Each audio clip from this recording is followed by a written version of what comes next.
মাধ্যমিক পরীক্ষা শেষ হলো, চলছে উচ্চ মাধ্যমিক পরীক্ষা। এই সময় প্রশাসনের পক্ষ থেকে কড়াভাবে নির্দেশ রয়েছে, কোনো রকম মাইক বাজানো যাবে না বা কোনো সাংস্কৃতিক অনুষ্ঠান খেলা করা যাবে না, সবই বন্ধ রয়েছে। আর সেই সময় 1 নম্বর ব্লক তৃণমূল কংগ্রেসের উদ্যোগে ঢাকঢোল পিটিয়ে মাইক বাজিয়ে মিছিল করা হলো, যেখানে মুখ্যমন্ত্রী মমতা বন্দ্যোপাধ্যায় নিজে কোনো অনুষ্ঠান কর্মসূচি নিচ্ছেন না। যেটুকু কর্মসূচি নিচ্ছেন নিজস্ব ইনডোরের ভিতর বা ঘরোয়া অনুষ্ঠান কর্মসূচি করছেন, সেখানে তার কর্মীরা মুখ্যমন্ত্রী মমতা বন্দ্যোপাধ্যায়কে বুড়ো আঙুল দেখিয়ে বর্ধমান জেলা 1 নম্বর ব্লকে ঢাকঢোল পিটিয়ে মাইক বাজিয়ে মিছিল করা হলো। দেখুন সেই ভিডিও।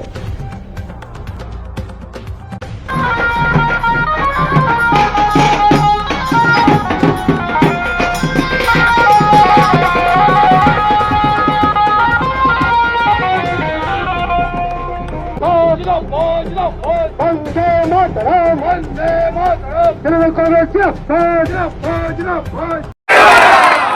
আজকে অমর 21-এ আন্তর্জাতিক মাতৃভাষা দিবস, এই দিনটাকে স্মরণ করে আমাদের বর্ধমান 1 নম্বর ব্লকের নবনিযুক্ত সভাপতি সম্মানীয় মানস ভট্টাচার্যের উদ্যোগে যে আজকে মহা মিছিল আমাদের বর্ধমান 1 নম্বর ব্লকে অনুষ্ঠিত হলো, সেই মিছিলে পায়ে পা মিলিয়েছেন আমাদের পূর্ব বর্ধমান জেলার যুব সমাজের আইকন, আমাদের যুব সভাপতি ভাই রাসবিহারী হালদার আছেন, সংখ্যালঘু সেলের জেলার সম্মানীয় সভাপতি জাকির দাস থেকে শুরু করে আমাদের ব্লকের শাখা সংগঠন সকল নেতৃত্ব এবং প্রধান উপপ্রধান সহ আমার জেলার পরিষদের সহকারী সভাধিপতি গার্গী নাহা সহ সকল নেতৃত্বের উপস্থিতিতে আজকে একটি যে মহা মিছিল অনুষ্ঠিত হলো, এই মিছিল গোলাপবাগ মোড় থেকে নবঘাট পর্যন্ত আজকে পায়ে পা মিলিয়ে আজকে মানুষ প্রমাণ করে দিয়েছে মানস ভট্টাচার্যের নেতৃত্বে এত বড় মিছিল আগে কোনোদিন হয়নি।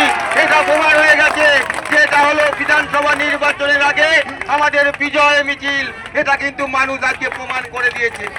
আপনারা সকলে জানেন যে কেন্দ্রীয় বিজেপি সরকার এই বাংলা ভাষাকে অপমান করে, বাঙালিকে অপমান করে যেভাবে দিনের পর দিন বাংলাকে অপমান করছেন, কখনো আমাদের বঙ্কিম চট্টোপাধ্যায়কে বলছেন বঙ্কিম দা, আবার কখনো ঠাকুর শ্রী শ্রী রামকৃষ্ণ দেবকে বলছেন স্বামী স্বামী রামকৃষ্ণ দেব, এরকম বিভ্রান্তি করে আমাদের মনীষীদের অপমান করা এবং একটার পর একটা এসআইআর এর নাম করে বাংলার মানুষকে আজকে পথে নামিয়ে দিয়েছেন। তারা ভেবেছিল এসআইআর করে বাংলা দখল করব, কিন্তু বাংলার মানুষ মমতা বন্দ্যোপাধ্যায় সেই এসআইআর এর প্রথম দিন থেকেই তিনি আন্দোলন কর্মসূচি করেছেন, আমাদের BL2 কাজ করিয়েছেন এবং আজকে আমরা সেই ওদের যে চাল চলন, ওদের যে ভাবনা, সেটা আজকে বুমেরাং হয়ে গেছে।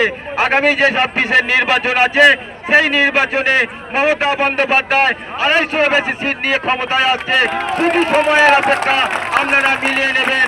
আর বর্তমান 1 নম্বর ব্লক আজকে প্রমাণ করে দিয়েছে, বলার কোনো ভাষা নেই।